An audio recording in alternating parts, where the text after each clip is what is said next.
Hi folks, welcome to my channel the average dermadoc. ఇక మొదలెడదామా? Acyclovir. It is a pregnancy category B antiviral drug which acts mainly against human herpes viruses. దీనికి acyclovir అని పేరు ఎందుకు వచ్చిందంటే దీని structure వచ్చేసి ఏసైక్లోగ్వానోసిన్. ట్రూ గ్వానోసిన్ న్యూక్లియోసైడ్ కాదు, just an analogue of guanosine. Coming to pharmacology, available in oral tablets, topical and IV formulations. Hydrophilic, so only 50% of the plasma volume drug crosses blood-brain barrier. ఇది ప్లసెంటాని human breast milk లో కూడా secrete అవుతుంది అనమాట. ఎలాగో ఇది category B డ్రగ్గే కాబట్టి ప్రెగ్నెన్సీలో safe గా ఇచ్చుకోవచ్చు. Reaches peak in just 1.5 hours and stays inside the body for just 1.5 hours only. చాలా తక్కువ టీ హాఫ్ ఉంది కాబట్టి ఎక్కువ సార్లు డోసేజెస్ ఇచ్చుకుంటాం అనమాట పర్ డే. యాక్చువల్గా అయితే 5 times ఇవ్వాలి. పేషెంట్స్ కన్వీనియన్స్ కోసం 3 times పర్ డే ఇచ్చుకుంటాం. బయో అవైలబిలిటీ కూడా చాలా తక్కువ, 15 to 30%. ఎందుకు? హైడ్రోఫిలిక్ కాబట్టి ఇంటెస్టైన్స్ లో సరిగ్గా అబ్జార్బ్ అవ్వదు. సో అన్అబ్జార్బ్డ్ డ్రగ్స్ మొత్తం ఫీసిస్ లో ఎక్స్క్రీడ్ అయిపోతుంది.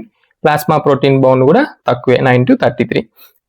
లివర్ లో ఎటువంటి మెటబాలిజము జరగదు. So it doesn't have any hepatic metabolism. Liver patients ఎవరన్నా ఉన్నా వాళ్ళు డోస్ అడ్జస్ట్మెంట్స్ చేసుకోవాల్సిన అవసరం లేదు. మెయిన్ గా కిడ్నీస్ ద్వారా, యూరిన్ ద్వారానే ఎక్స్క్రీట్ అవుతుంది. సో మనం ఇన్వెస్టిగేషన్ చేసుకున్నా, డోస్ అడ్జస్ట్మెంట్స్ పెట్టుకున్నా మానిటర్ చేసుకోవాల్సిన ఒకే ఒక టెస్ట్ వచ్చేసి RFT, kidney function test. Mechanism of action వచ్చేసి వైరస్ ఇన్ఫెక్టెడ్ సెల్ లోపలికి ఎంటర్ అయ్యాక అసైక్లోవీర్ వైరస్ యొక్క ఎంజైమ్స్ ని వాడుకొని వైరల్ థైమిడిన్ కైనేస్ ద్వారా ఎసైక్లోవీర్ మోనోఫాస్ఫేట్ గా కన్వర్ట్ అవుతుంది. ఆ తర్వాత హోస్ట్ కైనేసెస్ ఇంకాస్త ఫాస్ఫోరిలేట్ చేసి దాని యొక్క యాక్టివ్ ఫామ్ ఎసైక్లోవీర్ ట్రైఫాస్ఫేట్ గా కన్వర్ట్ చేస్తుంది. ఈ యాక్టివ్ ఫామ్ ఏం చేస్తుంది? వైరస్ యొక్క డిఎన్ఏ పొలిమరేస్ ని యూజ్ చేసుకొని it will get incorporated into viral DNA. ఈ వైరల్ డిఎన్ఏ పొలిమరేస్ ఇలా ఎందుకు చేస్తుంది? ఇది ఒక న్యూక్లియోసైడ్. ట్రైఫాస్ఫేట్ అవ్వగానే ఇది న్యూక్లియోటైడ్ అవుతుంది, building blocks of DNA. So దీనికి డిఎన్ఏ సింథసిస్ జరగాలంటే న్యూక్లియోటైడ్స్ కావాలి, కొత్త కొత్త విరియాన్స్ ఫామ్ చేసుకోవడానికి. అందుకని ఈ అసైక్లోవీర్ ట్రైఫాస్ఫేట్ ని డిఎన్ఏ లోకి ఇన్కార్పొరేట్ చేస్తుంది. ఇది ట్రూ న్యూక్లియోటైడ్ కాదు కదా, సో మొత్తం డిఎన్ఏ చైన్ టర్మినేషన్ ఇర్రివర్సిబుల్ గా చేసేస్తుంది, మొత్తం కంప్లీట్ గా షట్ డౌన్ చేస్తుంది. ఇది irreversible competitive inhibitor of viral DNA polymerase. దేంతో కాంపిటీషన్ లోకి వెళ్ళి గెలుస్తుంది? మన యాక్చువల్ ట్రూ గ్వానోసిన్ ట్రైఫాస్ఫేట్ తో. ఒకవేళ ఇది యాక్చువల్ డ్రగ్, ఇది డ్రగ్గే, నిజమైన ట్రూ గ్వానోసిన్ ట్రైఫాస్ఫేట్ కాదు అని కనిపెట్టి గ్వానోసిన్ ట్రైఫాస్ఫేట్ ని తీసుకొచ్చి ఇన్కార్పొరేట్ చేద్దామని ట్రై చేసినా ఆల్రెడీ ఇర్రివర్సిబుల్ గా షట్ డౌన్ అయిపోయి ఉంటుంది మెకానిజం అంతా.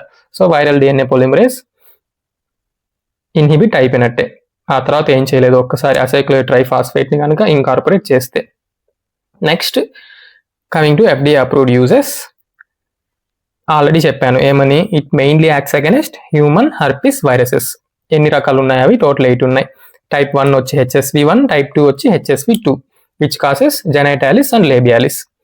డోసేజెస్ వచ్చి ప్రైమరీ ఎపిసోడ్ కి అయితే 400 mg TID 10 days, అదే లేబియాలిస్ కి అయితే 5 days. రికరెంట్ ఎపిసోడ్స్ కి సేమ్ డోసేజ్ 5 days ఇస్తాం. జెనైటాలిస్ కి సప్రెసివ్ థెరపీ ఎప్పుడు పెట్టుకుంటాం? పేషెంట్ కి 6th ఎపిసోడ్ కనుక with in a span of 1 year వస్తే నెక్స్ట్ సప్రెసివ్ థెరపీ స్టార్ట్ చేసుకుంటాం. 400 mg BD daily minimum 6 months పెట్టుకొని ఆ తర్వాత రీఅసెస్ చేస్తాం. Next HHV human herpes virus type 3, nothing but వారిసెల్లా zoster virus which causes వారిసెల్లా and herpes zoster. Same dosage 800 mg 5 times a day 7 to 10 days ఇచ్చుకుంటాం. Main గా వారిసెల్లా చిన్నపిల్లల్లో చూస్తాం అనమాట. వాళ్ళలో ఎంత డోసేజ్ పెట్టాలి? 20 mg per kg 4 times a day 5 to 7 days. ఏదైనా సరే mostly 1 week ఇచ్చుకుంటున్నాం. ఇక్కడ maximum dose 800 mg. This is nothing but the adult dosage. Coming to off-label uses, primary gingival stomatitis, herpes gladiatorum, herpetic vitiligo, herpetic keratoconjunctivitis, recurrent herpes labialis, erythema multiforme, eczema herpeticum, Epstein-Barr virus associated oral hairy leukoplakia. Eczema herpeticum already atopic dermatitis ఉన్న patients లో ఈ herpes simplex virus కనుక attack చేస్తే చాలా severe గా ఉంటుంది disease. So అవి పెట్టుకుంటాం. అడ్వర్స్ ఎఫెక్ట్స్ ఆల్రెడీ మీకు చెప్పాను. It has high selectivity, low toxicity. So పెద్దగా ఉండవు. వచ్చిన GI side effects like nausea, vomiting, diarrhoea, blood brain barrier కూడా కాస్త క్రాస్ చేస్తుంది కాబట్టి headache. Crystal induced nephropathy which is fortunately reversible. అందుకే మనం అసైక్లోవిర్ ప్రిస్క్రైబ్ చేసే ప్రతి పేషెంట్కి కంపల్సరీ ఓరల్ ఫ్లూయిడ్స్ ఎక్కువ తీసుకోవాలి అని కౌన్సిల్ చేయాలి. Because to avoid crystal induced nephropathy. Drug interactions చాలా తక్కువ. ఎందుకు? ఇది అసలు లివర్లో మెటబోలైజ్ అవ్వట్లేదు కాబట్టి. ఓన్లీ ఎలిమినేషన్ ఎక్కడ జరుగుతుంది? కిడ్నీస్లో. సో మిగిలిన డ్రగ్స్ లైక్ మైకోఫినోలేట్స్ కూడా కిడ్నీస్ ద్వారా ఎక్స్క్రీట్ అవుతుంది కాబట్టి సీరం లెవెల్స్ ఎలివేట్ అయ్యే ఛాన్సెస్ ఉన్నాయి. ఇంకా వేరే ఏ నెఫ్రోటాక్సిక్ డ్రగ్ ఇచ్చినా అసైక్లోవిర్, వాల్సైక్లోవిర్తో పాటు రెండు కలిసి నెఫ్రోటాక్సిసిటీని పెంచే ఛాన్సెస్ ఉంటాయి. For example foscarnet. ఇంకా లైవ్ వ్యాక్సిన్స్ని అవాయిడ్ చేయాలి. Like varicella, live vaccine, zoster, live vaccine. Live వ్యాక్సిన్స్లో వైరసెస్ కాస్త డిఎన్ఏ సింథసిస్ చేసుకునే కెపాసిటీ ఉంటుంది అనమాట. అలా ఉంటేనే మన హ్యూమన్ ఇమ్యూన్ సిస్టమ్ స్టిమ్యులేట్ అవుతుంది. మన డ్రగ్స్ ఏం చేస్తున్నాయి? డిఎన్ఏ సింథసిస్నే కంప్లీట్గా షట్ డౌన్ చేస్తుంది. So to avoid vaccine failure మనము 1 day prior the treatment or 2 weeks after the treatment ఇచ్చుకోవాలి వ్యాక్సిన్స్.